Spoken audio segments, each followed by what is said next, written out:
classes which are very popular. And I believe that Pakistan Television would be starting a program for teaching Chinese as part of the 60th anniversary celebrations. So education is very important, and I think that we should have more scholars also, more scholars from Pakistan visiting China and more scholars from China visiting Pakistan, educational contacts at all levels. I would go a step further, that it should not remain confined only to education. It should expand to cultural ties between the two countries. Right. So you mentioned that there are around 6,000 Pakistanis studying in China. Do you have a figure of how many Chinese are here in Pakistan? In fact, most of them come here for professional studies. There is also now a Confucius Institute. It is housed in National University of Modern Languages. They're planning to have more Confucius Institutes. Their officers from different arms are coming here. They're getting training. We also have scientists and researchers. They are coming.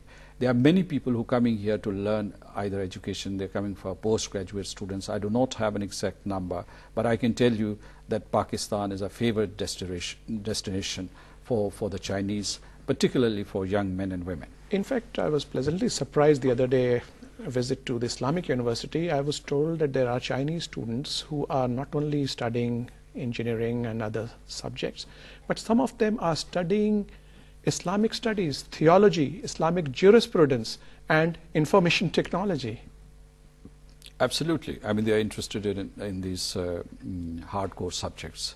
And Pakistan, as I said, is a favored destination. China has been helping Pakistan to develop its infrastructure and also a number of projects. We have massive projects like the Karakoram Highway, the Gwadar Port, and the Pakistan Aeronautical Complex, Kamra, and so many other things, Taxila, and so on. So how do you look at the collaboration in the field of projects? I look at two dimensions. One is trade, the other is economic relations between the two countries. Trade is doing very well, but we should not be complacent. Last year particularly was very good. We had 28% growth. Year-on-year growth was 28%. Our total volume of the trade was 8.7 billion US dollars, which is good. You can compare it to the trade volume in 2002, and it was merely $2 billion or $1.8 billion. So in the area of trade, we're doing very well.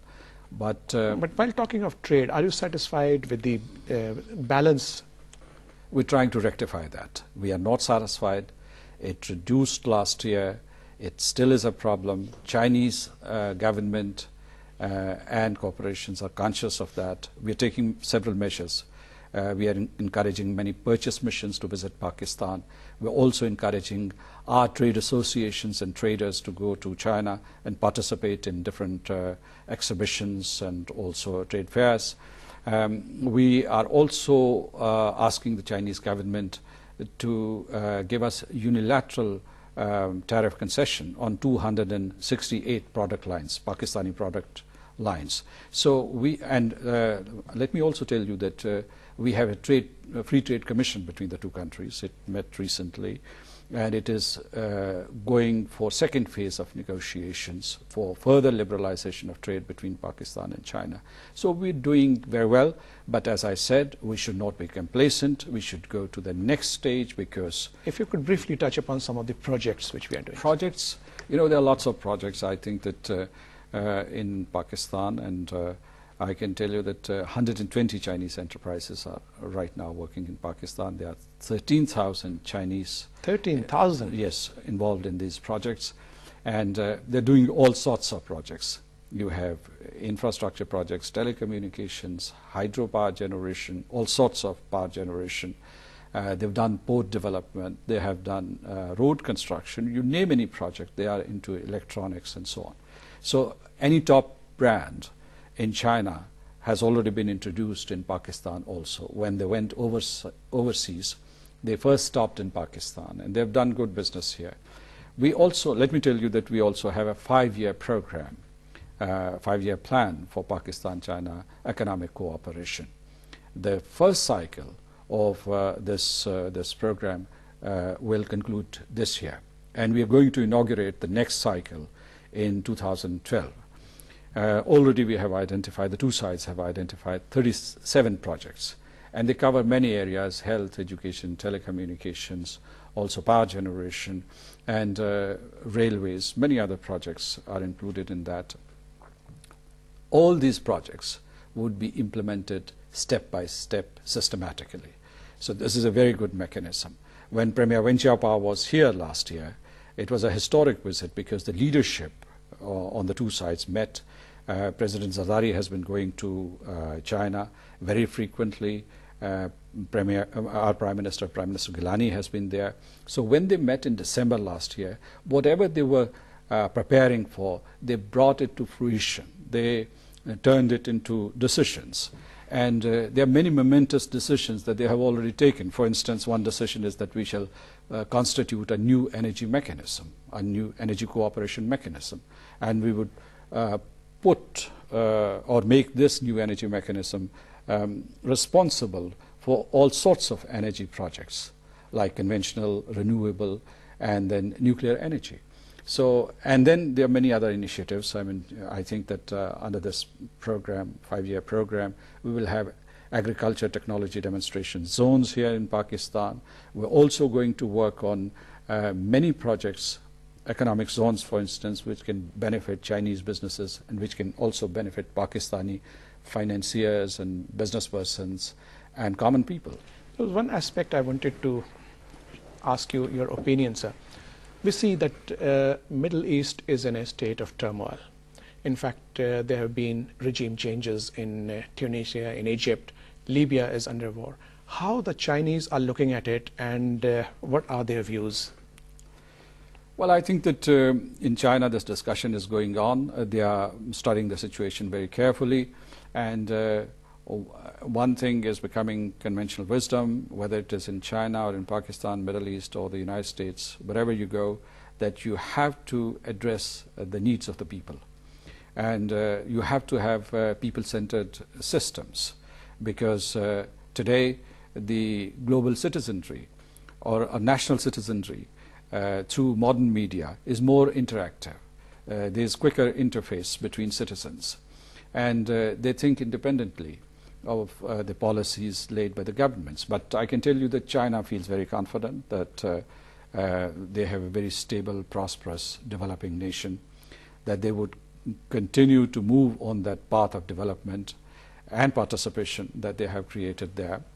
And I think that in the years to come, Pakistan and China would continue to collaborate. We have confidence in our relationship, and we are here, and the leadership is here on both sides to take this relationship to new heights. Right.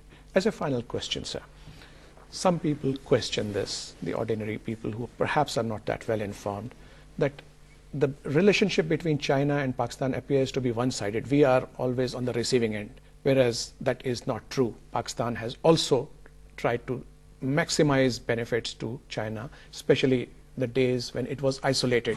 Pakistan organized the historic visit of Henry Kissinger in 1971, which was followed by the visit of the US President Richard Nixon to China. Pakistan has been the window to China. So what has Pakistan given? What Pakistan should do more? Well, let me tell you that what Premier Wen Jiabao said in his address to the Parliament last December. He said, he's in fact thanked the people of Pakistan for giving steadfast support to China throughout the past 60 decades. And he mentioned a few things. One was, of course, as you mentioned, that when China was under a blockade, Pakistan provided this access to China to the outside world. Second was our support, principled and clear support to China for its entry into the United Nations.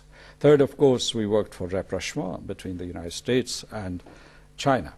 And today in the international forums, we support China on Tibet, Taiwan, Xinjiang, human rights issues.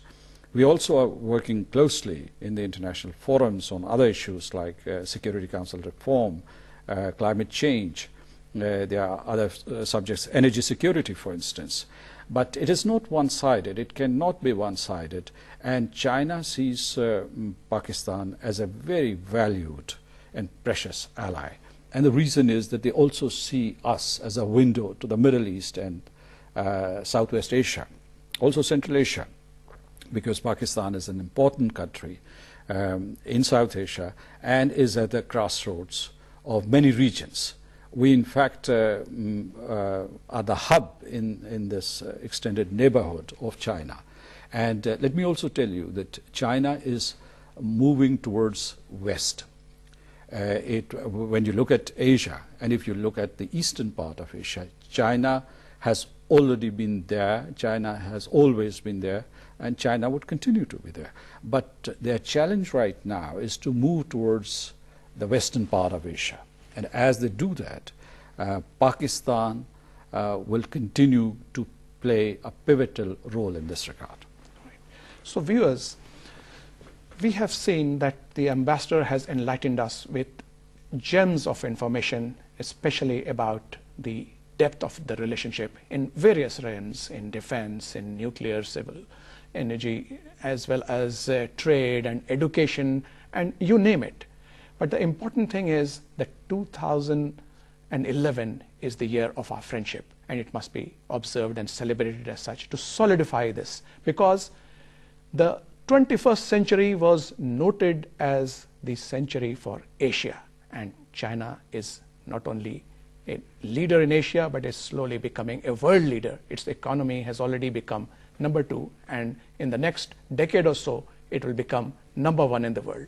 As a premier Chinese ally, Pakistan has its role cut out. Here I'm reminded of the advice which King Claudius of Denmark in William Shakespeare's famous play Hamlet gave to his son. The friends thou hast and their adoption tried, grapple them to thy soul with hoops of steel, and let us do that with China. Ambassador Masood Khan, it was a pleasure having you with us. Thank you so much. Pleasure to talk to you.